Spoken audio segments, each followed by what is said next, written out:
धूलासुर का रहस्य। धूलासुर की गर्जना पूरे सूर्य मरुस्थल में गूंज रही थी। उसके हर कदम से रेत की विशाल लहरें उठ रही थीं। आरव ने अपनी दिव्य तलवार मजबूती से पकड़ ली। सब लोग सावधान, इसका अगला हमला पहले से भी ज्यादा शक्तिशाली होगा। धूलासुर ने अपना विशाल भाला आकाश की ओर उठाया। क्षण भर में पूरा आसमान पीली रेत के बादलों से ढक गया। तेज आंधी चलने लगी। कुछ ही पलों में सामने खड़ा साथी भी मुश्किल से दिखाई दे रहा था। अनन्या ने ऊंची आवाज में कहा, मुझे कुछ दिखाई नहीं दे रहा। रक्तिका ने अपनी काली क्रिस्टल तलवार जमीन में गाड़ दी। उससे बैंगनी ऊर्जा का एक घेरा बना, जिसने कुछ देर के लिए रेत के तूफान को रोक दिया। इसी बीच वृद्ध रक्षक ने ध्यान से धूलासुर को देखा। अचानक उनकी नजर उसके सीने पर चमक रहे एक लाल क्रिस्टल पर पड़ी। उन्होंने तुरंत पुकारा, आरव। उसकी शक्ति उसके सीने में लगे क्रिस्टल से आ रही है। आरव ने ध्यान से देखा। वास्तव में हर बार जब धूलासुर हमला करता, वह लाल क्रिस्टल तेज चमक उठता। धूलासुर मुस्कुराया, तुमने मेरा रहस्य जान लिया, लेकिन उस क्रिस्टल तक पहुंचना आसान नहीं। उसने जमीन पर भाला मारा। सैकड़ों रेत के स्तंभ जमीन से निकल आए और आरव का रास्ता रोक लिया। हिम ड्रैगन आसमान में उड़ा। उसने बर्फीली सांस से कई स्तंभ जमा दिए। अनन्या ने लगातार प्रकाश बाण चलाकर रास्ता साफ किया। रक्तिका बिजली जैसी गति से आगे बढ़ी और धूलासुर का ध्यान अपनी ओर खींच लिया। अगर हिम्मत है तो मेरा सामना करो। धूलासुर गरजा और अपना विशाल भाला उसकी ओर घुमा दिया। यही वह मौका था जिसका आरव इंतजार कर रहा था। वह पूरी गति से दौड़ा। पांचों जादुई रत्न चमक उठे। उसने ऊंची आवाज में कहा, दिव्य पंचरत्न प्रहार। उसकी तलवार सीधा धूलासुर के सीने पर लगे लाल क्रिस्टल से टकराए। धड़ाम! पूरे रेगिस्तान में तेज प्रकाश फैल गया।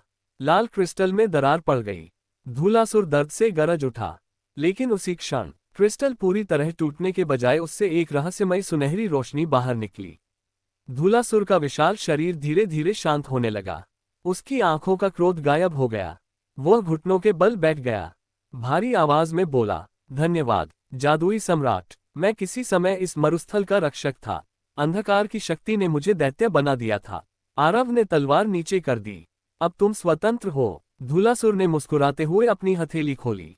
उसमें एक चमकता हुआ सुनहरा रत्न था।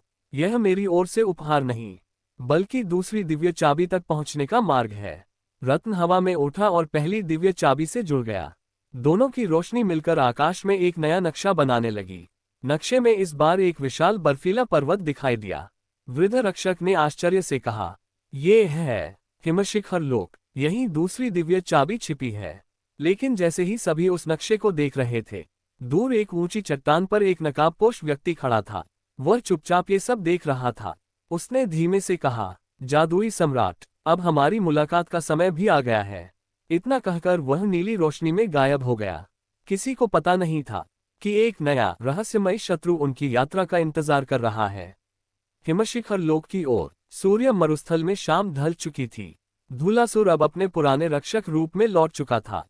उसका विशाल शरीर धीरे धीरे प्रकाश में बदलने लगा। उसने आरव के सामने झुककर कहा, तुमने मुझे श्राप से मुक्त किया। अब यह मरुस्थल फिर से सुरक्षित रहेगा। आरव ने मुस्कुराकर कहा, हर रक्षक को दूसरा अवसर मिलना चाहिए। धूलासुर ने अपनी हथेली आगे बढ़ाई। उसकी हथेली से एक छोटी सी सुनहरी रेत की शीशी प्रकट हुई। इसे अपने साथ रखो। जब भी तुम्हें रेगिस्तान की शक्ति की आवश्यकता होगी, ये तुम्हारी सहायता करेगी। आरव ने आदरपूर्वक वह शीशी स्वीकार कर ली। उसी समय पहली दिव्य चाबी और सुनहरा रत्न फिर चमकने लगे। आकाश में बना नक्शा अब और स्पष्ट हो गया। उसमें बर्फ से ढके ऊंचे ऊंचे पर्वत दिखाई दे रहे थे। वृद्ध रक्षक ने कहा, हिमशिखर लोक तक पहुंचना आसान नहीं। वहां पहुंचने के लिए हमें बादलों के ऊपर उड़ना होगा। हिम ड्रैगन मुस्कुराया, ये काम मुझ पर छोड़ दो। सभी उसकी पीठ पर बैठ गए। रक्तिका कुछ दूर खड़ी सब देख रही थी। आरव ने उसकी ओर देखा, क्या तुम हमारे साथ चलोगी? रक्तिका कुछ पल चुप रही, फिर बोली, अभी नहीं, लेकिन अगर हमारा लक्ष्य सचमुच इस दुनिया को बचाना है, तो शायद भविष्य में हमारी राह फिर मिले। अनन्या ने हल्की मुस्कान के साथ सिर हिलाया, हम उस दिन का इंतजार करेंगे। रक्तिका ने अपना हाथ उठाया। बैंगनी प्रकाश का एक छोटा सा क्रिस्टल हवा में तैरता हुआ आरव के पास आया। अगर कभी तुम्हें मेरी जरूरत पड़े, तो इस क्रिस्टल को प्रकाश में उठाना। ये कहकर वह रेत के तूफान में गायब हो गई। हिम ड्रैगन ने अपने विशाल पंख फैलाए। कुछ ही क्षणों में वे बादलों के ऊपर उड़ रहे थे। नीचे फैला रेगिस्तान धीरे धीरे दूर होता गया। 3 दिन और 3 रात की यात्रा के बाद हवा अचानक बर्फ जैसी ठंडी हो गई। दूर क्षितिज पर बर्फ से ढके विशाल पर्वत दिखाई देने लगे। उनकी चोटियां बादलों को चीर रही थीं। वृद्ध रक्षक ने उत्साहित होकर कहा, हम पहुंच गए, यही है हिमशिखर लोक। लेकिन जैसे ही हिम ड्रैगन नीचे उतरने लगा, एक तेज नीली बिजली आसमान से गिरी। धड़ाम, बर्फ का एक विशाल विस्फोट हुआ। उस विस्फोट के बीच से एक विशाल सफेद भेड़िया बाहर आया। उसकी आंखें बर्फ जैसी नीली थीं और उसके शरीर से ठंडी धुंध निकल रही थी। उसके पीछे सैकड़ों बर्फीले भेड़िए खड़े थे। विशाल भेड़िया गर्जा, रुको, हिमशिखर लोक में बिना अनुमति कोई प्रवेश नहीं कर सकता। आरव आगे बढ़ा, हम दूसरी दिव्य चाबी की खोज में आए हैं। विशाल भेड़िए ने कुछ क्षण तक उसे ध्यान से देखा। फिर उसकी नजर आरव की तलवार पर गई, जहां 5 जादुई रत्न चमक रहे थे। उसकी आंखों में आश्चर्य झलक उठा। तो भविष्यवाणी का योद्धा सचमुच आ चुका है। लेकिन अगले ही क्षण उसका चेहरा कठोर हो गया। यदि तुम आगे बढ़ना चाहते हो तो पहले हिमशिखर लोक की पहली परीक्षा पार करनी होगी। दूर पर्वत की सबसे ऊंची चोटी पर अचानक नीली रोशनी चमकी। वृद्ध रक्षक ने धीरे से कहा, वहीं से हमारी अगली परीक्षा शुरू होगी। बर्फ की पहली परीक्षा। हिमशिखर लोक की ठंडी हवाएं लगातार तेज होती जा रही थीं। चारों ओर बर्फ ही बर्फ थी और दूर दिखाई देने वाली सबसे ऊंची चोटी नीली रोशनी से चमक रही थी। विशाल सफेद भेड़िया धीरे धीरे आरव के सामने आया। उसने अपना परिचय दिया, मेरा नाम हिमदंत है, मैं हिमशिखर लोक का मुख्य रक्षक हूँ। आरव ने सम्मानपूर्वक सिर झुकाया, हम दूसरी दिव्य चाबी की खोज में आए हैं।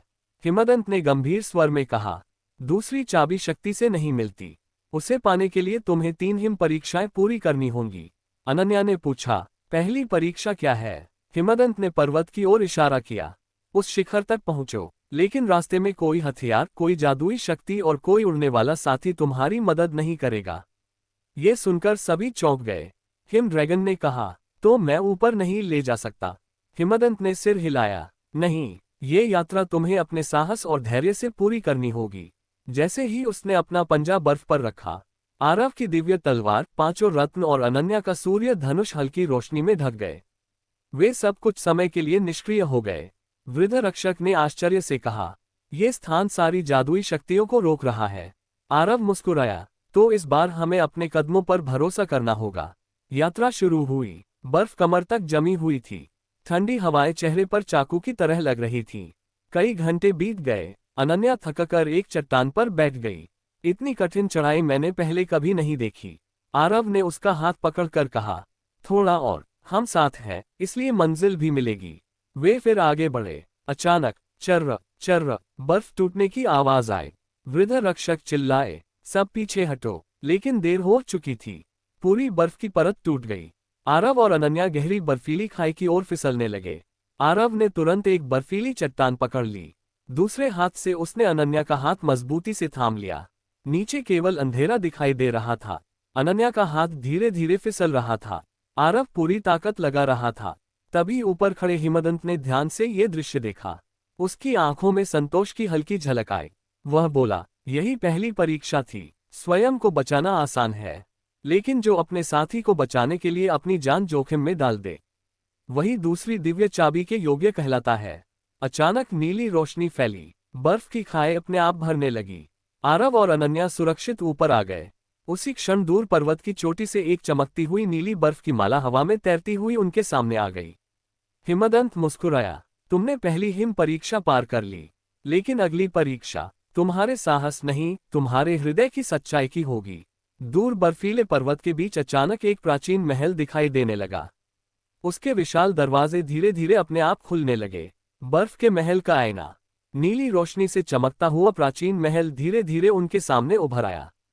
उसकी दीवारें पूरी तरह पारदर्शी बर्फ से बनी थीं और उनमें दूर दूर तक पर्वतों का प्रतिबिंब दिखाई दे रहा था।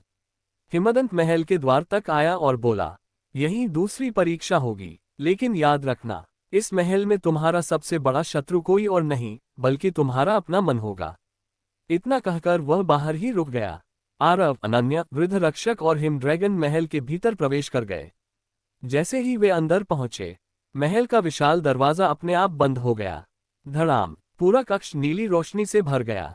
चारों ओर अनगिनत बर्फ के आईने दिखाई देने लगे। हर आईना अलग अलग दृश्य दिखा रहा था। एक आईने में आरव ने अपने बचपन का घर देखा। दूसरे में उसने अपने माता पिता को देखा। तीसरे में उसने स्वयं को एक महान सम्राट के रूप में देखा जिसके सामने पूरी दुनिया झुक रही थी। एक आवाज गूंजी, अगर तुम ये शक्ति चाहते हो तो अपने साथियों को छोड़ दो। आरव कुछ पल के लिए शांत खड़ा रहा, फिर उसने आंखें बंद कर लीं। सच्ची शक्ति अकेले नहीं मिलती, मेरे साथी ही मेरी सबसे बड़ी ताकत है। इतना कहते ही उसके सामने वाले सभी आईने टूट गए। उधर अनन्या के सामने एक अलग परीक्षा थी। उसे दिखाया गया कि वह एक विशाल साम्राज्य की महारानी बन चुकी है। उसके पास अपार धन, महल और सम्मान था, लेकिन उस महल में आरव कहीं नहीं था। आवाज फिर गूंजी, सब कुछ पा सकती हो, बस अपनी यात्रा यहीं समाप्त कर दो। अनन्या ने मुस्कुराकर उत्तर दिया, जिस सफलता में अपने प्रिय लोग साथ न हो, वह सफलता अधूरी होती है। उसके सामने के आईने भी चकनाचूर हो गए। वृद्ध रक्षक ने अपने अतीत का सामना किया, हिम ड्रैगन ने अपने पुराने श्राप की यादों का। दोनों ने भी अपने डर पर विजय पाली। अचानक पूरा महल तेजी से कांपने लगा। सभी आईने एक साथ टूट गए। उनके बीच से एक विशाल बर्फ का सिंहासन प्रकट हुआ। सिंहासन पर सफेद वस्त्र पहने एक वृद्ध महिला बैठी थी। उनके लंबे चांदी जैसे बाल बर्फ पर फैले हुए थे और उनकी आंखों में शांत नीली चमक थी। उन्होंने मुस्कुराकर कहा, मैं हूँ हिमऋषि अलारा, हिमशिखर लोक की प्रथम संरक्षिका। आरव ने सम्मान से सिर झुकाया, क्या हमने दूसरी परीक्षा पूरी कर ली? अलारा ने उत्तर दिया, हाँ, तुमने शक्ति, लालच और भय तीनों पर विजय पाई है, लेकिन दूसरी दिव्य चाबी अभी भी तुम्हारी नहीं हुई। उन्होंने अपना हाथ उठाया, पूरे महल की बर्फ सुनहरी रोशनी में बदलने लगी। अब अंतिम हिम परीक्षा शुरू होगी। उस परीक्षा में केवल एक व्यक्ति आगे जा सकता है। पूरा कक्ष शांत हो गया। आरव, अनन्या, वृद्ध रक्षक और हिम ड्रैगन एक दूसरे की ओर देखने लगे। उन्हें समझ नहीं आ रहा था कि आगे कौन जाएगा। अलारा ने धीरे से कहा, जिसका निर्णय सही होगा उसी के हाथों दूसरी दिव्य चाबी प्रकट होगी। महल के बीचों बीच एक नया प्रकाश द्वार खुला और उसके पार केवल गहरी सफेद धुंध दिखाई दे रही थी। अंतिम हिम परीक्षा। बर्फ के महल में गहरी शांति छाई हुई थी। सफेद धुंध से भरा प्रकाश द्वार सबके सामने खुला था। हिमऋषि अलारा ने चारों की ओर देखा और बोली, इस द्वार के भीतर केवल एक व्यक्ति प्रवेश करेगा, बाकी सभी यहीं प्रतीक्षा करेंगे। आरव आगे बढ़ा, मैं जाऊंगा। अनन्या ने उसका हाथ पकड़ लिया, सावधान रहना। आरव मुस्कुराया, मैं लौटकर जरूर आऊंगा। इतना कहकर वह प्रकाश द्वार के भीतर चला गया। जैसे ही उसने अंदर कदम रखा, उसके चारों ओर फैली धुंध धीरे धीरे हटने लगी। वह एक शांत, बर्फ से ढकी घाटी में खड़ा था। आसमान से हल्की हल्की बर्फ गिर रही थी। घाटी के बीच एक छोटा सा बच्चा बैठा रो रहा था। उसके कपड़े फटे हुए थे और वह ठंड से कांप रहा था। आरव उसके पास पहुंचा, क्या हुआ? बच्चे ने कांपती आवाज में कहा, मैं अपने परिवार से बिछड़ गया हूं, मुझे घर का रास्ता नहीं मिल रहा। उसी समय आकाश में एक सुनहरी आवाज गूंजी, यदि तुम सीधे पर्वत की चोटी पर जाओगे तो दूसरी दिव्य चाबी अभी मिल जाएगी, लेकिन यदि इस बच्चे की सहायता करोगे तो चाबी हमेशा के लिए खो भी सकते हो। आरव कुछ पल शांत खड़ा रहा। उसने पर्वत की ओर देखा, फिर बच्चे की ओर। उसने बिना एक पल सोचे अपना गर्म चोगा उतारकर बच्चे के कंधों पर रख दिया। दिव्य चाबी बाद में भी मिल सकती है, लेकिन किसी जरूरतमंद की मदद का समय वापस नहीं आता। उसने बच्चे का हाथ पकड़ा और कहा, चलो पहले तुम्हें सुरक्षित जगह पहुंचाते हैं। जैसे ही दोनों कुछ कदम आगे बढ़े, पूरा दृश्य सुनहरी रोशनी में बदल गया। बच्चा मुस्कुराया, उसका रूप बदलने लगा। कुछ ही क्षणों में वह एक छोटे बच्चे से बदलकर एक प्रकाशमय दिव्य आत्मा बन गया। उसने कहा, आरव, यही अंतिम परीक्षा थी। जिसने स्वार्थ छोड़कर करुणा चुनी, वही दूसरी दिव्य चाबी का अधिकारी है। अचानक पूरी घाटी प्रकाश से भर गई। एक चमकती हुई नीली दिव्य चाबी हवा में प्रकट हुई। वह धीरे धीरे उड़ती हुई आरव की हथेली में आ गई। उसी क्षण पहली और दूसरी दिव्य चाबियां एक साथ चमकने लगीं। दोनों से निकलती रोशनी आकाश में मिल गई। जब आरव वापस महल में पहुंचा, अनन्या खुशी से मुस्कुराई, तुम सफल हो गए। हिमऋषि अलारा ने संतोष से कहा, अब तुम्हारे पास 2 दिव्य चाबियां हैं, लेकिन तीसरी चाबी सबसे कठिन होगी। उन्होंने अपना हाथ उठाया। आकाश में फिर एक नया नक्शा उभर आया। इस बार उसमें एक विशाल द्वीप दिखाई दिया, जो काले समुद्र के बीच तैर रहा था। उस द्वीप के ऊपर लगातार बिजली चमक रही थी। वृद्ध रक्षक ने धीमे स्वर में कहा, ये है तूफान द्वीप। तीसरी और अंतिम दिव्य चाबी वहीं छिपी है। लेकिन तभी महल के बाहर से एक जोरदार गर्जना सुनाई दी। धड़ाम! पूरा हिमशिखर लोक कांप उठा। हिमदंत तेजी से अंदर आया। उसकी सांसें तेज चल रही थीं। बुरी खबर है, अंधकार सम्राट की सेना तूफान द्वीप की ओर पहले ही निकल चुकी है। आरव ने अपनी दिव्य तलवार उठा ली। उसकी आंखों में दृढ़ संकल्प चमक रहा था। तो फिर अब समय के साथ दौड़ शुरू होती है। चारों साथी हिमशिखर लोक से विदा लेने की तैयारी करने लगे। उनकी अगली मंजिल थी तूफान द्वीप, जहां उनकी अब तक की सबसे खतरनाक परीक्षा उनका इंतजार कर रही थी। जारी रहेगा।